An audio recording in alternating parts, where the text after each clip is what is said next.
नमस्ते मालिक, आपसे कुछ बात करनी है। हाँ हाँ कहो रामू, क्या बात है? अगले महीने मेरी बेटी की शादी है। मुझे कुछ पैसों की ज़रूरत है। अगर आप कुछ मुझे उधार दे सकें तो आपकी बड़ी मेहरबानी होगी। अरे रामू, जरूरत पड़ने पर एक इंसान ही दूसरे इंसान के काम आता है। तुम रुको, मैं अभी पैसे लेकर आता हूँ। फिर हीरालाल तिजोरी से पैसे निकाल के रामू को दे देते हैं और रामू पैसे लेकर वहां से चला जाता है। रामू के जाते ही हीरालाल की छोटी बहू सरला वहां आती है। बाबूजी, आज तक आप अपनी मर्जी से लोगों की मदद करते थे। हमने कुछ नहीं कहा, लेकिन आज तो हद ही हो गई। आखिर हमारा भी इस घर में कुछ अधिकार है या नहीं? इस तरह मैं आपको घर लौटाने नहीं दूंगी। लेकिन बेटा। इतना कहकर सरला वहां से चली जाती है। फिर उसी शाम सरला निकिता से कहती है, हमें कुछ करना होगा, वरना बाबूजी पूरी संपत्ति धीरे धीरे दान में बांट देंगे। सरला तो बिल्कुल सही कहती है। मैं आज ही चिंटू के पापा से बात करती हूँ। तू भी देवर जी को किसी तरह अपने झांसे में ले ले। बस फिर हम इन दोनों बूढ़े बूढ़ियों को आसानी से इस घर से निकाल देंगे। फिर कुछ दिन बाद हीरालाल अपनी पत्नी के साथ तीर्थ यात्रा के लिए रवाना होते हैं। जाते जाते वे तिजोरी की चाबी अपने बड़े बेटे रमेश को दे देते हैं। फिर उन दोनों के जाते ही रमेश तिजोरी की चाबी अपनी पत्नी निकिता को दे देता है। निकिता उनके जाते ही बहुत खुश हो जाती है। अरे, मुझे तो इसी दिन का इंतजार था।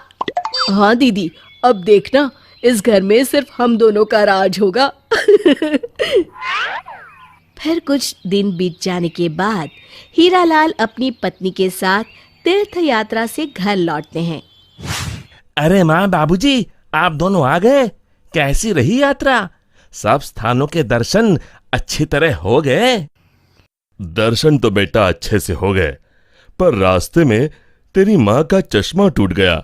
पैसे ज्यादा थे नहीं, सोचा घर पहुंच के बनवा लूंगा। ला, मुझे तिजोरी की चाबी दे। वो दरअसल पिताजी, आपको जो भी चाहिए वो आप निकिता से कहिए। घर के सारे हिसाब किताब अब वही संभालती है। हीरालाल उस वक्त कुछ नहीं कहते और अपनी पत्नी के साथ अपने कमरे में चले जाते हैं। फिर अगली सुबह, बेटा रमेश, मुझे तेरी माँ का चश्मा ठीक करवाने जाना है। बहू से तिजोरी की चाबी तो मंगवा दे। सुनिए जी, बाबूजी से कह दीजिए, अब हमें बचत करना सीखना पड़ेगा। आखिर इतने सालों से बाबूजी ने जो मुफ्त में लोगों के ऊपर पैसे लुटाए हैं, उसकी भरपाई तो करनी पड़ेगी ना। तभी सरला कहती है, वैसे भी माँ जी को चश्मे की क्या जरूरत है? सारा दिन चारपाई में लेटे लेटे आराम फरमाती है। घर का सारा काम तो मुझे और दीदी को करना पड़ता है। बाबूजी, सरला बिल्कुल ठीक कह रही है। अब चश्मे के ऊपर बेफिजूल पैसे क्यों खर्च करें?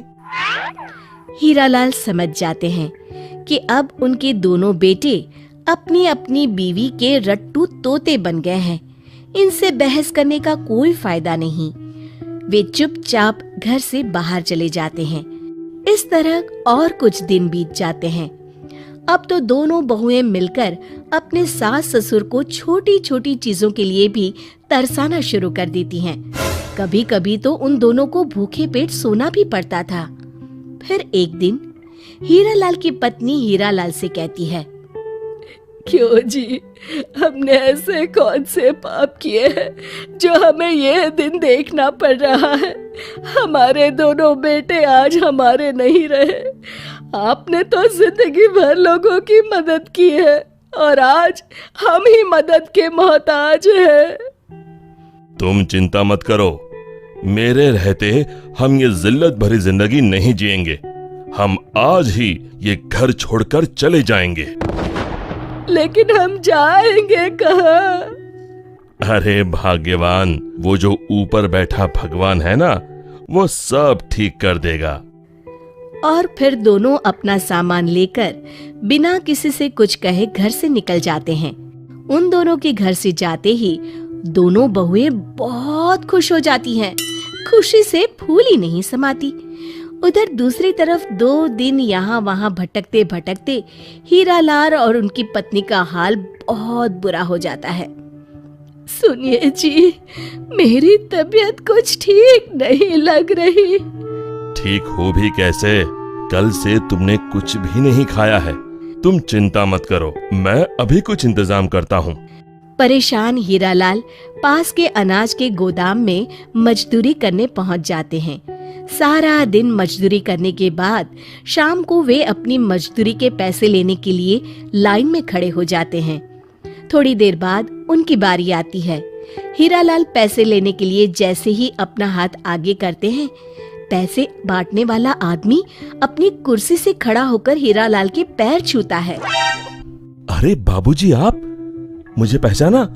मैं विश्वास। बचपन में आप ही ने स्कूल में मेरा दाखिला कराया था और मेरी पढ़ाई का सारा खर्च भी उठाया था। अरे विश्वास बेटा, तुम कितने बड़े हो गए हो। मैं तो तुम्हें पहचान ही नहीं पाया।